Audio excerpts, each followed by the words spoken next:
Okay, so welcome. Those are some really cool places you all want to go.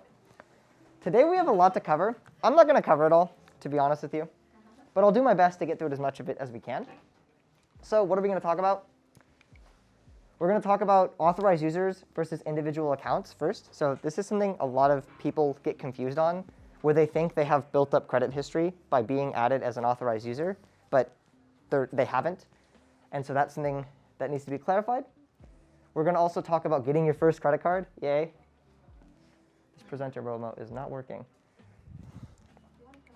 Oh, there we go. Yeah, I'll turn off the light. So we're also going to talk about what to put on a credit card application.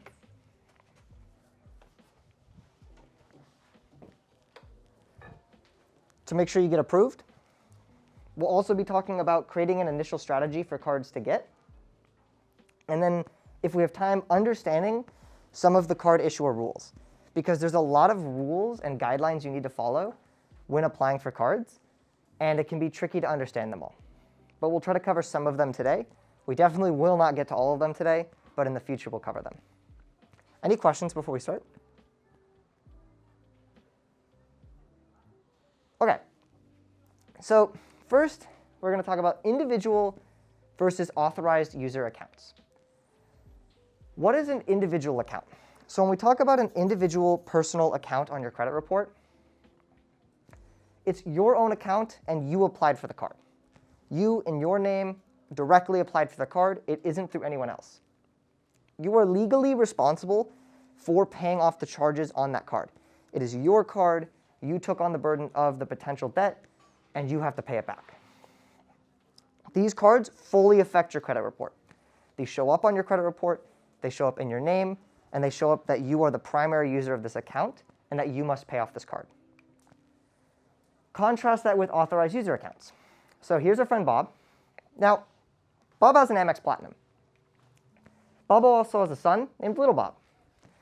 Bob wants Little Bob to hold an Amex Platinum, but he's only like 15, so he can't get one yet. So Bob makes Little Bob an authorized user on the Platinum card. Little Bob now has his own Platinum card, which doesn't show. There we go. So Little Bob has his own Platinum card. That's from Bob. Now, key factors here. Little Bob can spend on Bob's account. Little Bob does not legally have any obligation to pay off these charges. Any charges made on this account are the responsibility of actual Bob to pay off. However, depending on the bank, the account still shows up on Little Bob's credit report. So it still can affect Little Bob's credit. So they can see that this is an authorized user account, and banks often ignore it because of that.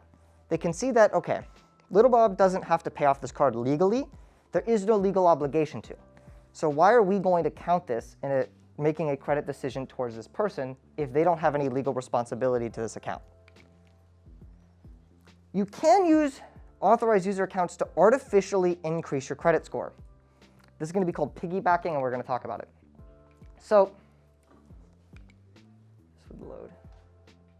There we go. That all loaded at once. OK. So for most banks, they will report the age that an account was opened for an authorized user for the primary user. So if Big Bob opens an account that's 10 years old, and he adds Little Bob today, the account is going to show up as 10 years old on Little Bob's credit report. This is called piggybacking. You can leverage this to increase your average age of accounts. As a reminder, we talked about this last time, but the sum of the ages of your accounts divided by the number of accounts you have is equivalent to your average age. The greater this number, the better it is for your credit score. So we can imagine how we can leverage this to artificially increase our score. There we go. So we have Bob again. And Bob has some card. I'm not going to tell you what it is, but it's aged 10 years. Now, he's going to add Little Bob to the account 1 month ago. Little Bob now has the same card. And my question for you is, how old is this account age on Little Bob's credit report? You'd think 10 years. It depends. Exactly, it depends. It depends on the bank that issued the card. For example, if it's American Express, data shows that they do not backdate authorized user accounts, so the account age would be 1 month. However, for the Target Red Card, for example, which is issued by TD Bank, they do backdate, so it would show up as 10 years. In fact, I have actually a Target Red Card added to my credit report as an authorized user, and it shows up as over 10 years old. I was 11 when that account was created. So I could not open a credit card, but I have an account that's 10 years old on my report. So which banks backdate authorized user accounts? Well, the data is limited on this, but it seems that most banks, except for American Express, choose to backdate their accounts. So almost all banks, if you, let's say, open an account 10 years ago, and you add someone today, the account will show up as 10 years old. American Express does not do that, but so keep that in mind. Again, the data is limited, so it could change at any moment. What questions do we have about anything I've talked about so far?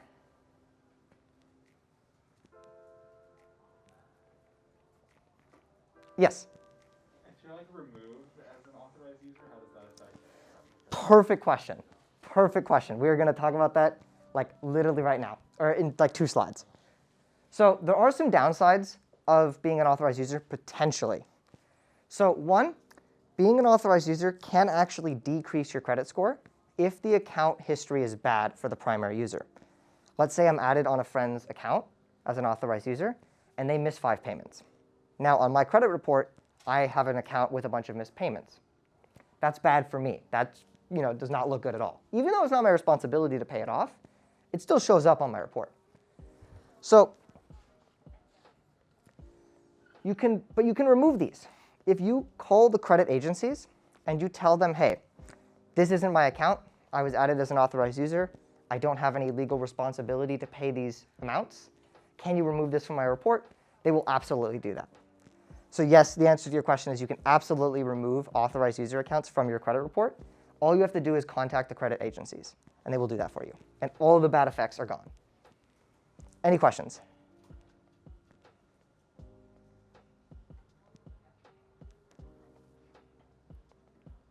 OK. So now how do we get started with actually building credit? We've talked about authorized users. We've talked about some of the benefits you can leverage with them, right? If you have no credit history and you want to increase your average age of accounts artificially, you can be added on a really old backdating account.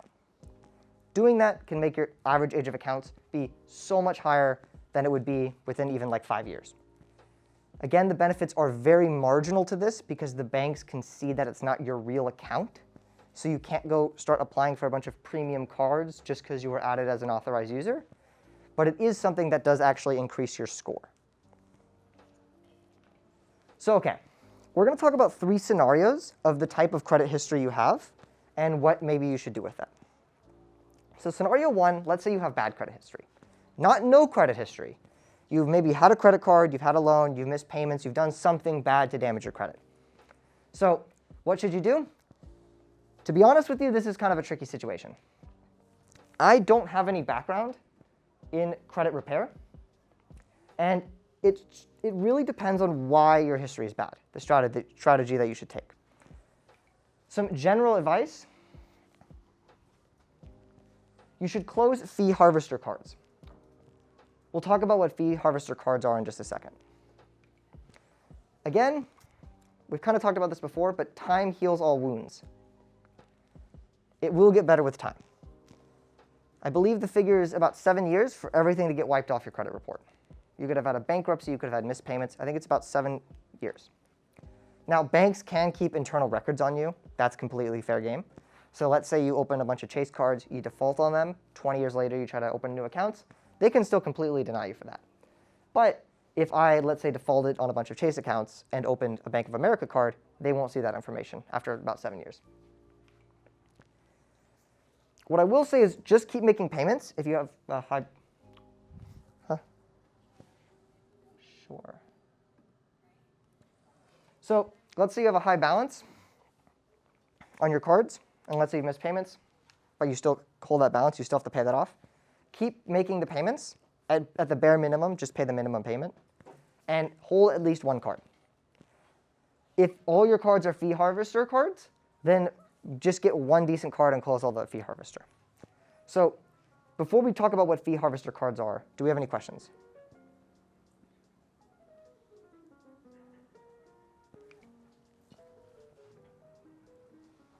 Okay, so a fee harvester card is effectively a card that charges you very high fees without providing any real value to you as the consumer. There are cards that have very high annual fees that are very good credit cards. Not all annual fee cards are bad. In fact, some of the best credit cards on the market have very high annual fees. But there are cards that charge high fees without providing any benefit to you. So Capital One, they're good. They're fine. Don't worry. But Credit One, they're bad. Now, a fun fact is actually Credit One made their logo before Capital One, so Capital One ripped them off, which seems like it would be the other way around. But Credit One, every product from that bank is a complete scam. If you see any offers from Credit One, do not accept them under any circumstance. Capital One, they're fine. They're good. Any questions?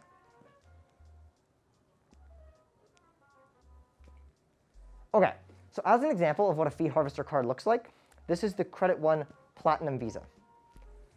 I want to draw your attention to a few key points here.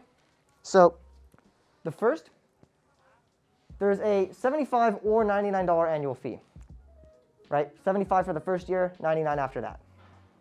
Now, that's not itself bad, but then we look at the benefits of the card. It earns a whopping 1% cash back. Not even on anything, just on gas, grocery, internet, and cable and TV. That's awful. Even a 1% card on just general spending, that would still be awful, even if it had no annual fee. So this is a complete junk card. No one should get it.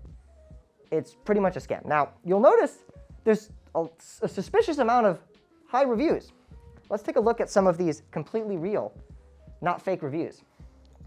And this was taken from the Credit One site, by the way. Oh, whoops. So you can see, great card, doc, great card, doc, great card, doc, great card. From very enthusiastic people saying they're rebuilding my credit, and this card is good for that. Wow, very detailed. So I'm not saying these are fake, but you can draw your own conclusions. And now the good option would be if you actually had bad credit. Again, not if you didn't have any credit, but if you have a bad credit history, a secured card would be the way to go. So for example, the Discover It Secured, this is probably one of the best secured cards you could get. So mainly for those with poor credit, it does not have an annual fee, right? Unlike that fee harvester card we just looked at. It does require a deposit to open. So this is what a secured card is. Let's say you have a bad credit history and you missed a lot of payments. You now look risky to the banks. They don't want to lend you any more money because let's say you've missed a bunch of payments, they don't know if they're going to get it back. What they can do is say, hey, we get you need to rebuild credit, we get you want to bring your score up, but we can't risk any of our money with you. So here's what we'll do. You can open this card and we'll give you a $500 credit limit. But in exchange, you give us $500. We are going to hold that money, and if you miss payments on the card, and if you don't pay us back, we're going to take money out of that deposit you gave us. If you do pay off your card and you rebuild your credit history, we'll give you your money back. It takes about a year for this to happen, but you get your money back. So you do have to temporarily give up some of your money, but at least it's not a fee being charged to you. This is just security for the bank.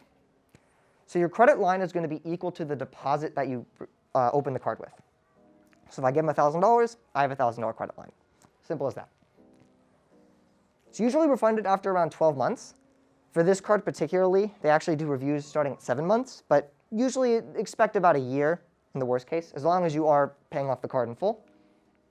It does earn rewards, surprisingly, which is very, very rare for a secured credit card. It earns 1% unlimited cashback, which again is better than the Credit One card we just saw, which only earned 1% cashback on certain categories.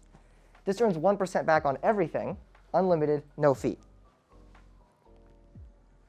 it earns 2% cash back on restaurants and gas stations, up to $1,000 in spending per quarter. So if I spend $1,000 at gas stations, I'll get 2% back on that $1,000. So up to $20 back per quarter on the 2% category. Your cash back is also doubled with this card in the first year. So if I earn $100 of cash back, they'll give me another $100 at the end of the year. What questions do we have just about how secured cards, how they work, or anything like that? Yes? If someone is reviewing your credit score, will they see that it was a secured card, and will that affect how much they value? Great question. So to my understanding, secured credit cards do not show up any differently on your credit report. It could be the case but I would be very surprised because the entire purpose of a secured card is to build credit back up. So if it's showing specifically it's a secured card, it kind of does defeat the purpose. Any other questions? Yes? Is there a floor for credit for how low it can be to get a secured card? I know these are meant for low credit, but how low can you go to still get a secured card? Great question. So theoretically, these are because they accept the deposit, there is no risk to them. However, there is still a theoretical possibility they can decline you because they still do run a credit check. They still check your credit for these. But they are intended for those with really bad credit because for the bank, there's effectively no risk whatsoever because they are taking your money up front.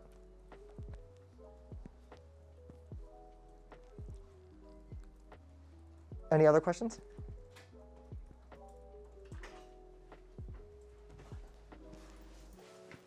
Okay, so scenario 2, this is, hopefully you weren't in scenario 1. If you are, it's okay, but hopefully you're in scenario 2 or scenario 3. Scenario 2 is you have no or extremely little credit history. In this case, I'm going to recommend a different card. From the same bank, I'm going to recommend as a first card the Discover Student It Cashback Card. Assuming, everyone here is a student, but if anyone's watching this online, then maybe don't get the student version. So why am I recommending the Discover Student It Cashback as a first credit card? Well, there's no annual fee, which, again, annual fees aren't necessarily bad in a card. It's just you need to be able to earn rewards from the card that offset the fee. But for your first card, you probably don't want to deal with one that's an annual fee, so that's nice. You get 5% cash back on rotating quarterly categories. We'll talk about what those categories are in a second.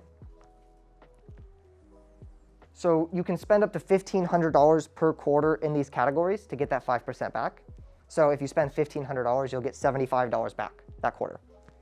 And the quarters are actually, the categories are very useful. They're not obscure, weird things that no one spends money on.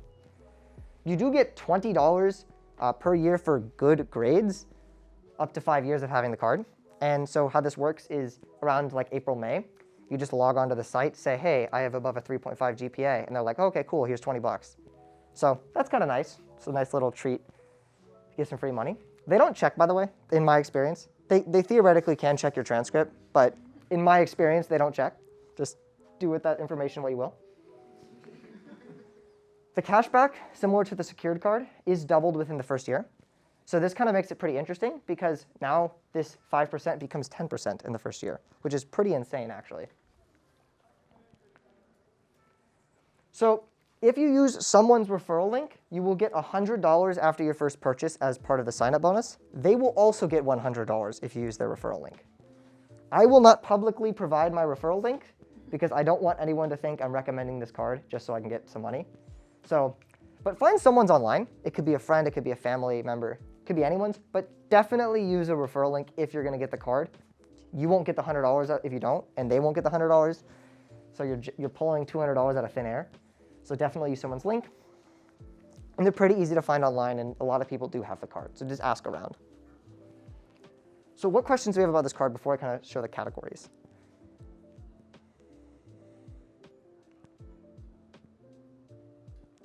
Any questions at all, even if it's unrelated to the slide? Yes? How long is considered little credit history? Great question. So it does depend on the exact situation. I would say anywhere under 6 months is pretty little, especially if you only have one card. Once you surpass 1 year, that's when stuff gets interesting, and that's when the stuff gets good. I would say if you have one credit card right now and you're surpassed 6 months of history, you don't necessarily need to get this card. Even if you have one card already, I'm not even necessarily recommending getting this card. I would primarily say if you have 0 credit history whatsoever, get this card, is my personal recommendation. Just because for the starter credit cards, this does seem to provide the best benefits. And we'll look at some other examples real quickly for starter cards, but this one, in my opinion, is the best option out there.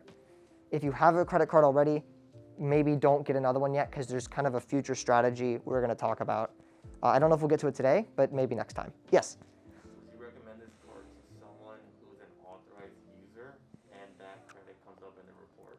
Great question. So if the only credit history that you have right now is being an authorized user, then I would still recommend this card. Because to get a lot of the good cards that we're going to talk about later, you need to have 1 year of individual personal history of credit. So that's not including authorized users. So you would need to open one credit card in your own name, and it would have to be of at least 1 year of age. So if you only have authorized user as a history, then I'd recommend still opening this card, or at least some credit card at first. Yes. Any other questions? Yes.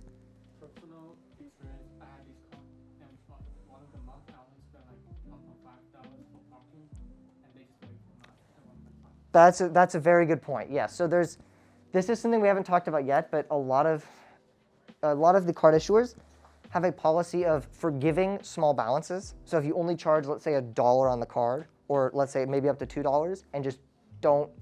It's not that you don't pay it off, but once the statement closes, they actually just wipe it away to 0. So it's not really a way to profit that much, but you can profit like $1 a month if you want to. Theoretically, they might shut you down if they don't like it, but I haven't really seen many cases of that, or really any cases. But that's a very good point, something to keep aware of. Any other questions?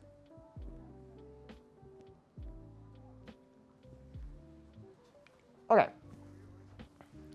So yeah, I don't know if you can see this, but in terms of some of the categories, it can be Amazon. So like it was last October to December, it was Amazon, Walmart.com, and Target.com. So very useful everyday categories that you could very easily justify spending a lot of money in. There's also grocery stores, gas stations, restaurants, depending on the time of year. But you can see very common categories that you could end up spending a lot of money, especially at Amazon. That's pretty easy to reach $1,500 in spending there. And during your first year, you'd be getting 10% effectively back. They give you 5% now at the close of every statement, and then they'd give you another 5% at the 1-year anniversary of the card.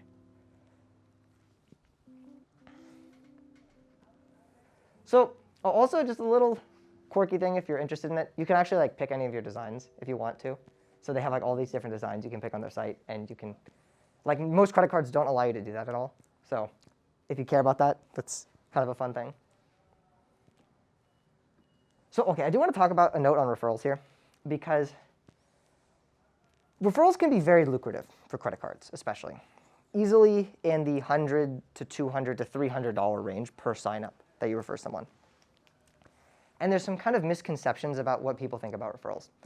So one, we talked about this last time, but pretty much all websites and media outlets that are related to credit cards do have referral links on them.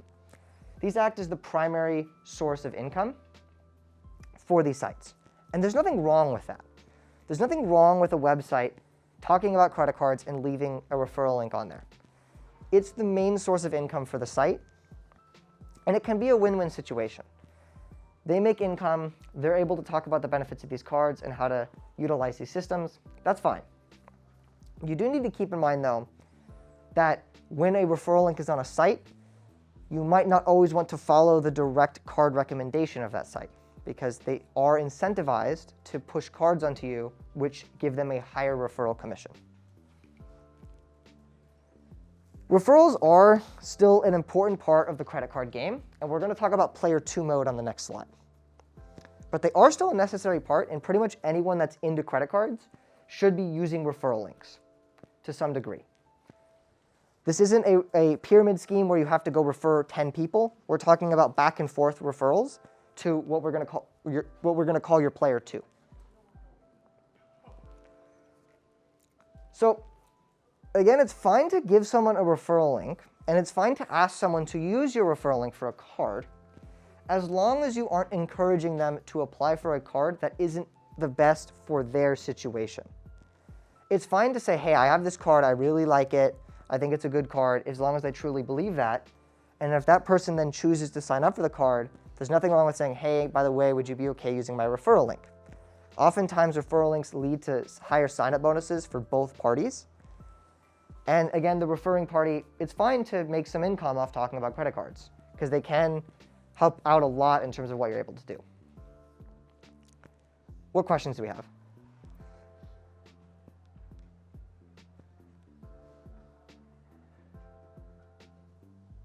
Okay.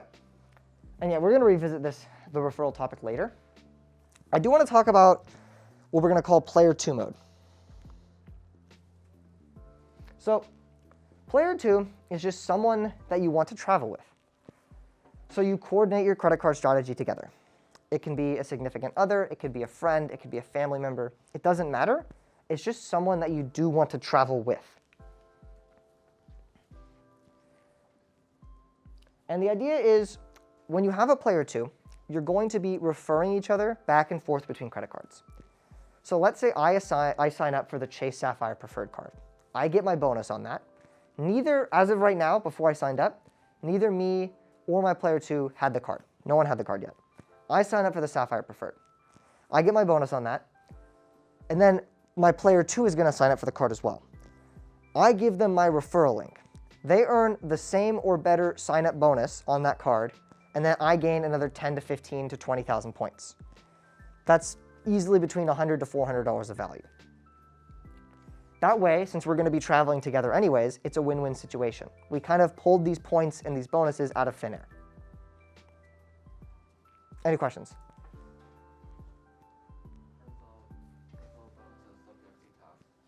Great. So referral bonuses, this is something we have not talked about yet. So credit card points and spending, that is not subject to being taxed when you are spending on a card. The US government considers it a rebate on your purchase, and therefore it is not taxable. I can go spend $1 million on a card, earn 1 million points, go on these insane vacations, not taxed at all. Referral bonuses, however, can be taxed. And oftentimes if you make a certain amount through referral bonuses, it is considered as income, and the bank will send you a tax form to fill out and pay taxes on that. Now, if it's cash back, they just consider the amount earned equal to the amount of cash. If it's a points-based currency, they usually just value it at 1 cent per point, which is beneficial to us because we're oftentimes getting more value than that. Great question. Any other questions?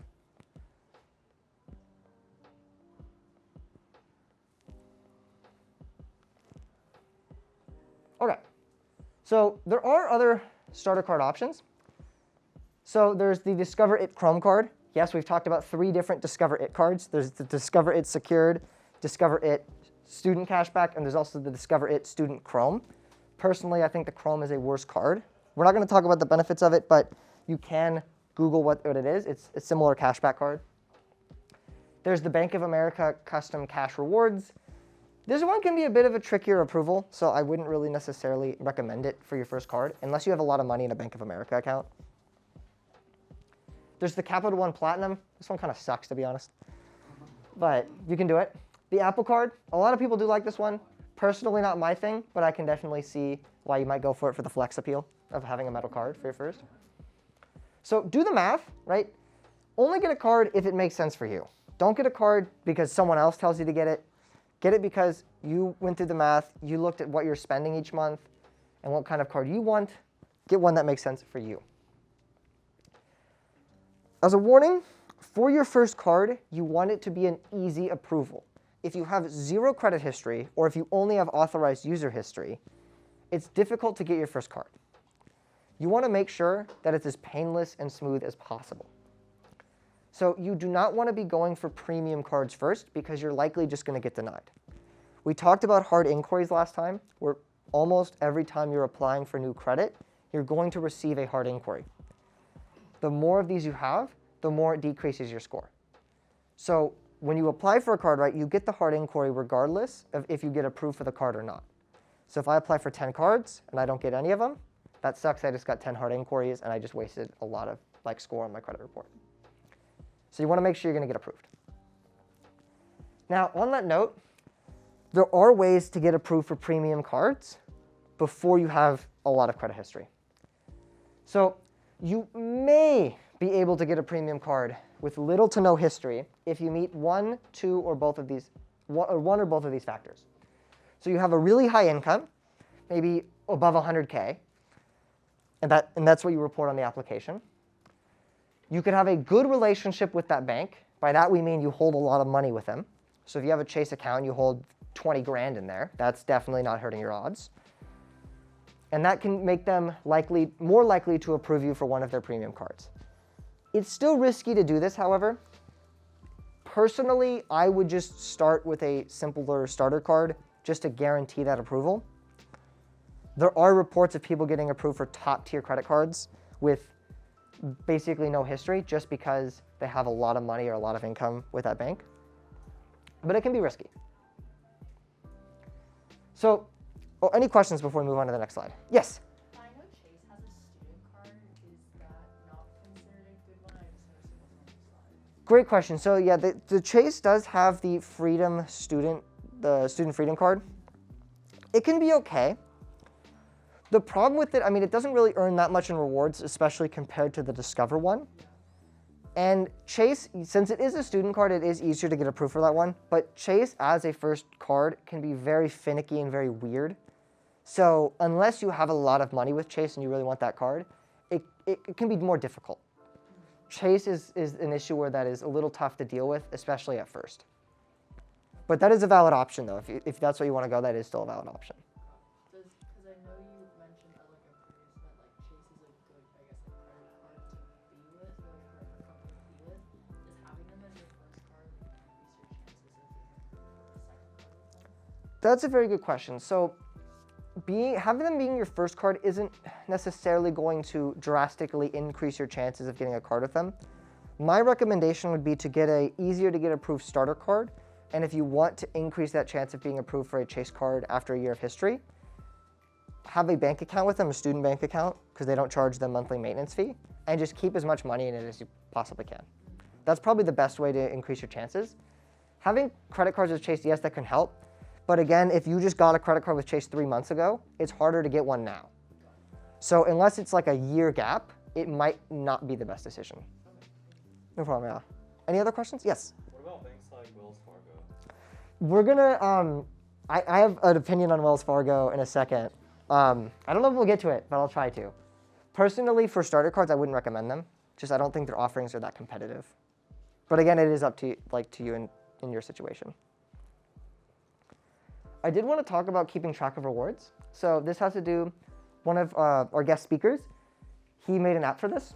So it's called Card Pointers, and we're going to talk about it in just a second. But especially when you're getting into this game, it can be difficult to monitor the category spending at first for your cards. Because you might have 3 different cards, all with different optimal categories. Maybe Discover has a rotating category of grocery stores this month, and your other card has a good gas category right now. So sometimes you might get confused at first. So there are apps that help you keep track of this. And so Card Pointers is probably the most popular one I've seen by far to do this. And so the idea is you enter your cards in. You don't have to actually enter the login information or card number. You just say which cards you have. And it will tell you, based on how you value the currency of each card, which card would be the best for you in every category. So you can say, hey, I value Wyndham points at 1 cent a piece. And I value these points at this many cents a piece. And it automatically knows what categories each card earns, and it will tell you, hey, if you're buying gas, use this card. If you're going on Amazon, use this card. So it's really, really helpful. There's a lot of other features as well. A little bit too advanced to talk about right now, but it is something to keep in mind. And on the Discord, we are going to post free membership codes for all of you to use. So if you want to download the app, I think it's pretty cool. And I'm really excited to see the guest speaker come here later. Hi, Choco. For those of you watching online, there's a dog walking in the room right now. But yeah, it's a really cool app, and I recommend downloading it. Any questions? Yes? Does it keep track of how long you had a card? Like, for example, you have Chase and Discover in the same category, but Discover has like a double at the end of the year. Great question. Yes, it does have that feature. Yes, so you can actually enter in on the app when you got the card, and so it can keep track of your Chase 524 status, for example. If you don't know what that is, don't worry, we haven't talked about it yet. But it can absolutely keep track of that for you. So it's really cool in that way. Like you can really customize it as much as you want, and it will keep track of like, oh, you're getting, double cash back this year. Okay, so we're running out of time a bit, but I do want to talk a little bit about the application process for applying for your first card, because I just talked about getting the Discover It cash back, but how do you actually get approved for this thing? Hi, Joko. So most of the application is pretty simple. It's pretty much just basic information, name, birth date, etc. Except for two parts. There's monthly housing payment and total gross income. You have to be very careful on what you enter in these parts, because this can make or break your application. Because I'm assuming everything else is correct. I'm hoping you can enter your name and social security number properly. So what do you want to put for income? As a warning, you will not get approved for any credit card ever if you put zero income. Because you have to think about it from the bank's perspective. You can now borrow money from the bank, and you're claiming to them, I have zero money whatsoever, and I have zero money coming in for the immediate future. To them, they're thinking, why on earth do you want to borrow money from me if you have zero way to pay it back? So the thing you've got to keep in mind is there are more things than you think count as income. So let's look at the actual income definition from the Discover It student cashback card. So first, it's pretty much what you'd expect. Income means wages, salaries, or tips you can earn or reasonably expect to earn this year. But here's where it gets more interesting. If you are 21 years or older, you can include another person's income that is available to you. Meaning, let's say you live with your parents or you live with someone that pays your bills for you, and that income is available for you to pay off your bills or pay off your expenses. You can include that income on the application. If you are under the age of 21, you can consider someone else's income as part of the application if they deposit part of that income into your account. And you can only include the portion that they deposit. So if someone deposits $2,000 a month into your bank account, congrats, now you have $2,000 a month of extra income that you can count. Any questions on this definition here? Yes? He says this is for Discover. Does that mean it's specific to Discover applications, or is this pulled in general? Great question. So the U.S. Card Act, which was a law that came out, I believe, in 2009, it kind of standardizes the definition for income and what card issuers can count as income. So this is a pretty standard definition. Pretty much all banks will not stray too much from this at all, because it's federal law what they have to count. And part of this, for example, being able to count another person's income, that's actually federal law, because it's intended for, let's say you have a stay-at-home parent that doesn't have an income of their own. If you don't have that there, you're effectively denying them any access to any credit cards, even though they obviously can pay it off because they're part of a household that has income. Yes? So let's say in your application you said you have an income of 80 grand. And then can other banks access the information that you put? Wonderful question. Banks have zero access to income from your credit report. Income is not a factor on your credit report. It does not show up anywhere. The amount of money you owe does show up on the credit report. And the bank will see the income from what you tell them it is. Now, let's say I go apply for a Discover card with 40K of income, and then I apply the next day with 80K of income. They're going to go, hey, what's up with that? They know how much I've applied for them with, right? But if I apply for Discover at 40K and Chase at 80K, the only way you'd be doing that is if you're lying. But if you did do that, they would not see between each other. They have no access from it on your credit report. Yes? So they just trust what you say? Great question. We're going to talk about that on the next slide, about how that kind of works. Yes? Like being available to, there's not like legal restrictions, right? Just like It gets a bit tricky. I would say be reasonable with it, right? Let's say your family has 100K household income. Don't say, oh, I have 100K income because my whole family income is available to me. Be reasonable with it. Imagine this. Imagine you're on the phone call with someone, right? And they're asking you to justify it, and you're explaining your household income and trying to submit tax returns. put an amount that you could justify to another human being as being reasonable. Because you may be in that situation where you have to do that. Yes? So typically when people say income, right, and you put wages or salary in there, do you consider it pre-tax income or post-tax income? Gross income, so pre-tax.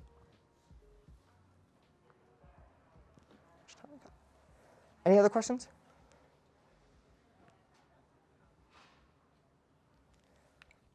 Okay, so the thing about this, so for the Discover student, to get pretty good approval chances, you want to be able to justify an income of $20,000 or more. You can go a little less. I'm just saying in terms of being very confident in your chance of approval without any credit history whatsoever, putting an income of $20,000 after subtracting the amount you put for rent, right? If I have a $1,000 rent payment a month, you have to subtract $12,000 a year of income because that's money that has to go out no matter what. I can't spend that money. So you want to justify $20,000 after subtracting rent for pretty good, strong approval odds for this card. Now, as a disclaimer, banks pretty much never check. I should be careful about never. I would say about 95% of the time they don't check income. They do not require documentation to prove this. They just take you at your word. Now, depending on the case, you know, if you have 500K of income with zero credit history, they're might be, hey, what's up with this? And they're going to be way more likely to check. But you should still be honest, because if you're not honest, they potentially will ask for verification. And if you can't provide verification of your income, especially if this is a bank where you have accounts with already, they can potentially very easily close all of your accounts with them, which not only will hurt your credit score, because when a bank closes your account, it actually is worse than if you close the account, but you also lose that relationship with the bank. Especially at these high-tier banks like Chase and Amex, the relationship you have with them could potentially be worth hundreds of thousands of dollars per bank. And like that is not an exaggeration. If you consider the amount of travel you can potentially earn through their respective programs, it can very easily add up to hundreds of thousands. Any questions about this? Yes? If you have a job that you'll be starting in a couple months, do you put that income? Or? So it gets tricky there because the definition usually says reasonably expect to earn, depending on the bank site. It does get tougher if, let's say, they want to require verification. It does get tricky because like your previous tax returns wouldn't show that income. So I think it's kind of depending on your risk tolerance there. Legally, you're all in the clear, right? Legally, in general, if someone lies about their income on the bank app, nothing's going to happen. Like, theoretically, something could. It's not going to happen as long as you're not committing fraud. But in terms of, like, reasonably being able to justify it, yeah, you're in the clear. In terms of if the bank will accept it, it gets more gray area there. And if you can't prove your income with them, like, let's say it's higher than what, like, you can prove, or, like, what your tax return says, they may not close all your accounts. They may just decrease your credit limits greatly, but it is definitely possible they close all your accounts. Any other questions?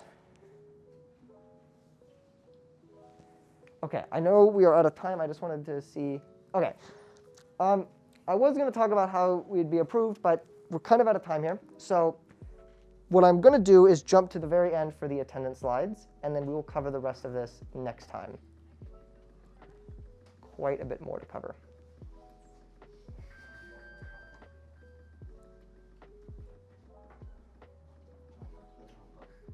Okay, sorry. For action items, actually, there's a quiz on the website. Do the quiz. It's just on completion, but like, please complete it and try your best on it. And then there's a reading, or yeah, a reading and like a video, I think. So do that on the website. And then here is the attendance form. Here is the feedback form. Please fill out both if you can. I appreciate the feedback.